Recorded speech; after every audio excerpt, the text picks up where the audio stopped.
समृद्धि चाहिए तो हवन करो, पुत्र चाहिए तो हवन करो, किसी को बस में करना है तो यंत्र पूजो, राज चाहिए तो हवन यज्ञ करो, किसी दुश्मन को सबक सिखाना है तो मंत्र पढ़ो।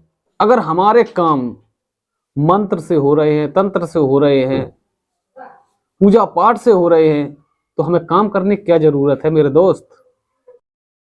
नमस्कार दोस्तों, मैं रवि साख और आपका स्वागत है आपके अपने चैनल साख के रवि बौद्ध में।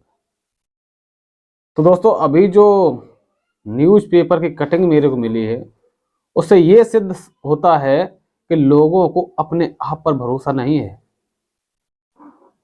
अंधविश्वास पर भरोसा कर रहे हैं, पाखंडियों पर भरोसा कर रहे हैं, जो अंधविश्वास फैला रहे हैं उन पर भरोसा कर रहे हैं, लेकिन अपने आप पे भरोसा बिल्कुल भी नहीं कर रहे हैं। उसी के बीच में मैं कुछ दिखाना चाहूंगा, जो न्यूज़पेपर की कटिंग्स हैं उनको मैं दिखाना चाहूंगा और उसके बाद उनके बारे में डिटेल से बात करेंगे। दोस्तों, वीडियो शुरू करने से पहले मैं एक बात कहना चाहूंगा, जो हमारे चैनल पर नए जुड़ रहे हैं उससे रिक्वेस्ट है हमारे चैनल को सब्सक्राइब करके बेल आइकन को प्रेस कर लें। इसी प्रकार की वीडियो इस चैनल पर मिलती रहेगी। चलिए दोस्तों, शुरू करते हैं। तो दोस्तों, ये कटिंग है न्यूज़पेपर की, देखिएगा ध्यान से। इसमें लिखा हुआ है, तांत्रिक ने युवक से कहा अंगुली काटकर देवी को चढ़ाने से बहनोई ठीक हो जाएगा। देखिएगा दोस्तों, अंगुली काट दो तो बहनोई सही हो जाएगा, फिर हॉस्पिटल क्या जरूरत है। हमें हॉस्पिटल नहीं जाना चाहिए, क्यों? उंगली काट दो, ब्लड चढ़ा दो, ठीक हो जाएंगे लोग बाग। इसी प्रकार से हमारे समाज को बर्बाद किया जा रहा है। ऐसे ही हमारे समाज में अंधविश्वास फैलाया जा रहा है, पाखंडवाद फैलाया जा रहा है। उसके बाद दोस्तों उसने क्या बोला, फिर बेहोश कर काट दिया गला, उसका गला काट के हत्या भी कर दी उसकी। कितना अंधविश्वास। दूसरी कटिंग है दोस्तों, गड़ा धन पाने के लालच में पिता ने दी 2 साल के बेटे की बलि। बाबा ने कहा था बलि चाहिए तभी शिष्य मानूंगा। ऐसे ऐसे लोग बैठे हैं जो हमारे समाज को मरवा रहे हैं, हमारे समाज के बलि के नाम पर लोगों को मरवा रहे हैं। इनसे बचो मेरे दोस्त, इनसे कुछ नहीं होगा। ये मरवाना चाह रहे हैं हमारे समाज के लोगों को, मिटाना चाह रहे हैं हमारे समाज के लोगों को। इनको नहीं अच्छा लग रहा है, हमारा समाज आगे बढ़ रहा है। तो दोस्तों, इन कटिंग को देखने के बाद मैं कुछ बोलना चाह रहा हूं, ध्यान से सुनिएगा। तो दोस्तों, ऐसे ऐसे लोग हमारे समाज में हमारे बच्चों को, हमारे भाइयों को कैसे मरवा रहे हैं, और हमारा समाज भी इनके अंधविश्वास और पाखंडवाद में फंसता जा रहा है।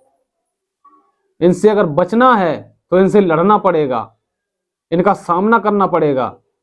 इनकी हर बात मानने लायक नहीं होती है, जो मानने लायक है उसे मानिए, मैं किसी को नहीं रोकता हूं, लेकिन जो मानने लायक नहीं है उसको कैसे मान लेते हैं आप लोग। खुद पर भरोसा नहीं है, उन बाबाओं पर भरोसा है। अगर उनके पास शक्तियां होती, उनके तंत्र मंत्र काम करते, तो वे तुम्हारे पास नहीं आते। वो अपने आप को ही रईस बनाते, अपने आप को ही वो गड़ा धन, गड़ा संपत्ति सब कुछ अपने आप रख लेते। तुम्हें नहीं बताते उसका नुस्खा कि हाँ ये कर लो, अपने बेटे की बलि दे दो, अपने ये कर दो, वो कर दो, तुम धनवान हो जाओगे। अगर ये सब हो जाता तो वो अपने आप खुद को ही धनवान बनाते, आपको नहीं बनाते।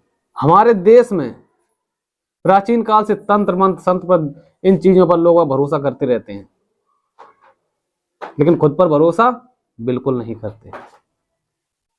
अब कुछ लोग बोल रहे हैं क्यों नहीं करते, ये इसी से सिद्ध होता है।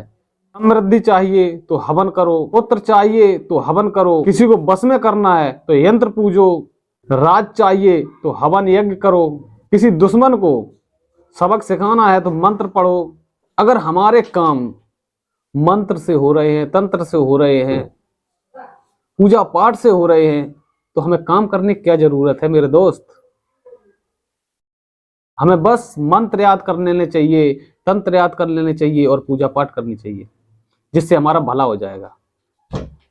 अगर इनसे भला होता ना तो ये लोग अपने आप को ही भला करते, तुम्हारे लिए भला नहीं करते। इस चीज का ध्यान रखना मेरे दोस्त। एक बाबा आया था जो बोल रहा था बच्चे को पढ़ने की जरूरत नहीं है। क्या बोल रहा था वो बाबा? बेलपत्री पर शहद लगाकर शिवलिंग पे लगा दो, बच्चा पास हो जाएगा। सिंपल काम है ना ये? पढ़ना थोड़ा कठिन काम है, क्योंकि दिन और रात मेहनत करनी पड़ेगी। स्कूल जाओ, कोचिंग करो, फिर घर पे आके फिर पढ़ो। ये सब बच्चों को काम करने में अच्छा नहीं लगता है, इसलिए वो क्या करेगा? बेलपत्री पर शहद लगा के शिवलिंग पर चिपका देगा। तो मेरे दोस्त, अगर शिवलिंग से चिपकाने से अगर बच्चा पास हो जाता, तो उस खुद बाबा का बच्चा, कुछ दिनों में न्यूज आई 2-4 दिन में, जब उसने ये बोला कि उस खुद का बच्चा 8वीं में 2 बार फेल हो गया।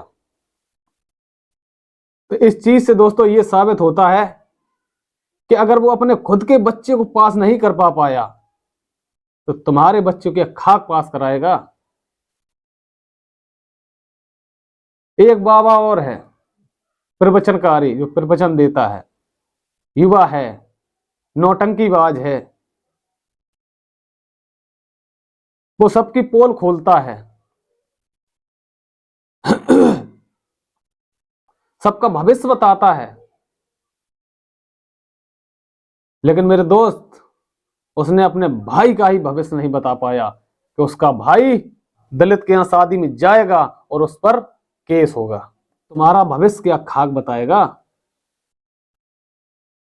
और लोग बात करें, आहा चमत्कारी बाबा है, चमत्कार करता है, और टीवी मीडिया उसी चीज को दिखा रही है। टीवी न्यूज सब कुछ, अखबार सब कुछ उसी को दिखा रहा है। आहा चमत्कार कर रहा है, चमत्कारी बाबा है। अभी मैच हुआ था विश्व कप का, ऑस्ट्रेलिया ने सिद्ध कर दिया कि हवन, पूजा पाठ, पाखंड से कुछ नहीं हो सकता। लेकिन अब भी हमारे समाज को नहीं समझ में आया, तो कभी नहीं समझ में आएगा। भविष्यवाणी कर दी थी बाबाओं ने कि इंडिया विजय होगी, फलाना खिलाड़ी ऐसा खेलेगा, ढिकाना खिलाड़ी ऐसा खेलेगा, इंडिया विजय हो जाएगी, लेकिन हार गई। उनका कहना खाक में मिल गया, उनकी भविष्यवाणी खराब निकल गई। क्यों भाई? कहां चलेंगी शक्तियां? और हमारे लोग उन्हीं को सुनने जाते हैं, उन्हीं पे पैसा चढ़ाते हैं, दान दक्षिणा देते हैं। क्यों? भला कर रहे हैं। तो मेरे दोस्त, इस पाखंडवाद से बाहर आइए, अंधविश्वास से बाहर आइए। ये सब कुछ तुम्हें बर्बाद कर देगा। तो दोस्तों, बस लास्ट में मैं यही कहना चाहूंगा कि अंधविश्वास, पाखंडवाद से बाहर आइए, रूढ़िवादी परंपराओं से बाहर आइए, तार्किक बनिए, बुद्धिमान बनिए, तर्क करना सीखिए। तथागत गौतम बुद्ध ने कहा था